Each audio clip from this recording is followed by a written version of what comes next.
Olá pessoal, bem-vindos ao nosso canal. No vídeo de hoje eu trago a correção do PET volume 6, semana 2, sétimo ano, língua portuguesa. Vamos dar like aí no nosso vídeo, veja os vídeos até o final, isso é muito importante para mim, para o canal. Pode comentar abaixo, dar sugestões. Então vamos à correção. Atividade 1. Leia os textos e faça o que se pede. O ladrão e o cão de guarda.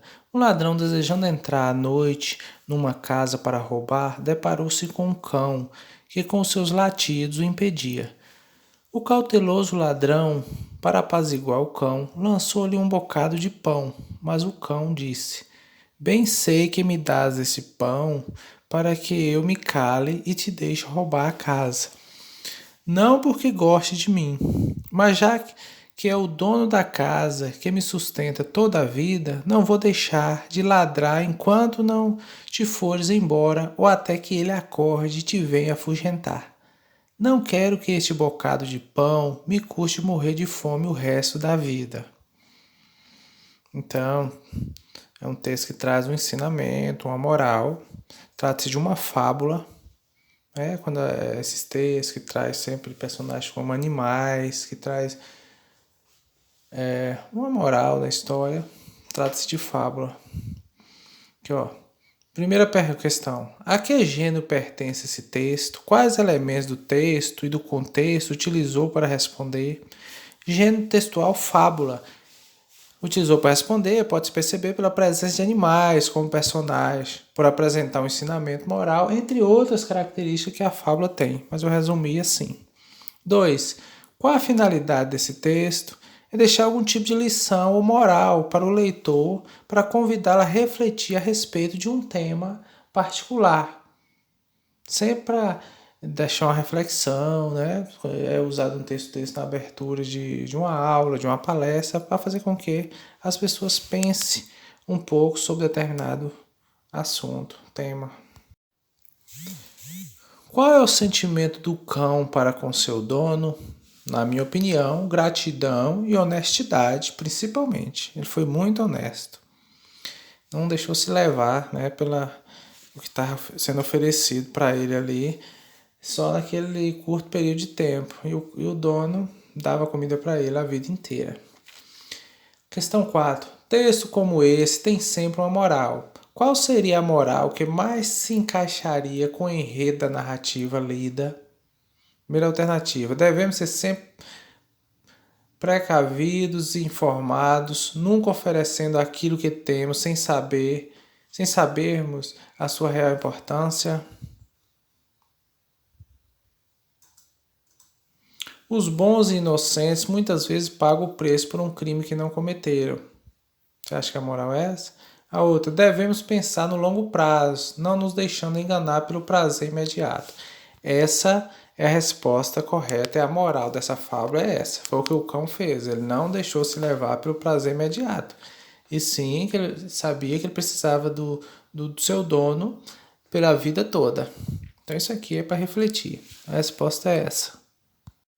Aqui, atividade 2. Leia os textos abaixo e responda as questões. A Culpa é das Estrelas. Conhecido, né? Livro e filme.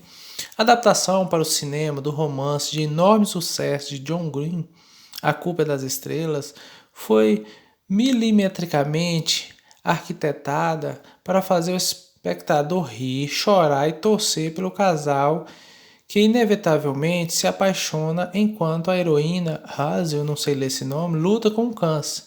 A leveza com que é contada a história, somada à eficiência visual e o carisma dos atores, torna-o pouco piegas e transcende as questões da doença, revelando-se excelente também pela sua abordagem sobre o amor adolescente. Eu não vou ler o texto inteiro, esse texto que trata de uma resenha do filme A Culpa é das Estrelas. Vocês podem estar lendo aí, quem nunca assistiu o filme, nunca leu o livro, é muito interessante ler a resenha, porque a gente lê a resenha para futuramente interessar por aquele filme ou por aquele livro. Então a resenha traz aqui um resumo crítico.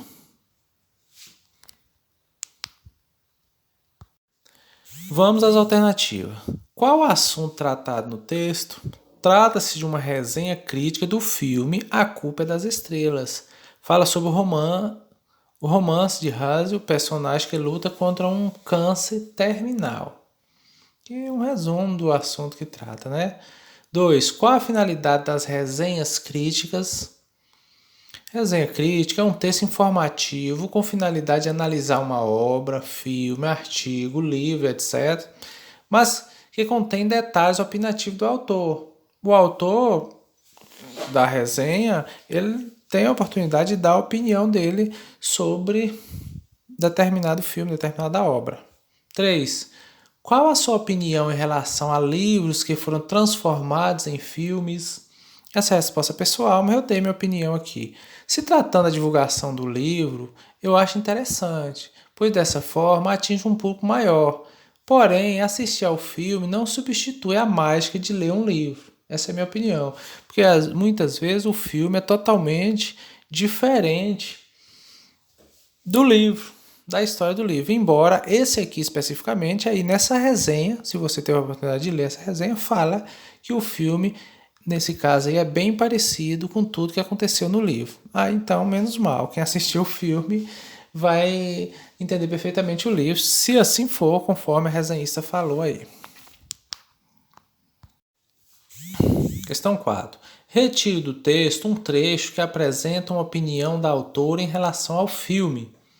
Aqui no finalzinho lá da resenha tem isso aqui, ó, que eu retirei. Portanto, aqueles que são fãs do livro não poderão esperar por muitas surpresas na telona, mas encontraram uma boa adaptação. Encontrarão uma boa adaptação. Foi aí que eu falei há pouco que o filme era bem parecido com o livro. Esse trecho aqui confirma que não tem muita surpresa. 5. Você acha que a autora da resenha resumiu bem o filme? Por quê? Resposta pessoal também, mas eu dei minha opinião. Sim, resumiu bem a história, deixou claro que o filme é bem parecido com o livro, o que eu considero um ponto positivo. Então, pessoal, chegamos ao final da semana 2, sétimo ano. Eu nem coloquei aqui ainda, fica para os próximos filmes. Nem vai dar tempo de mandar um salve, muito apertado, porque estamos trabalhando com o PET 300 anos e o PET 6 paralelamente. Então, tá muito apertado mesmo esse mês. Mas vamos ver nos próximos vídeos. Um abraço a todos, até o próximo.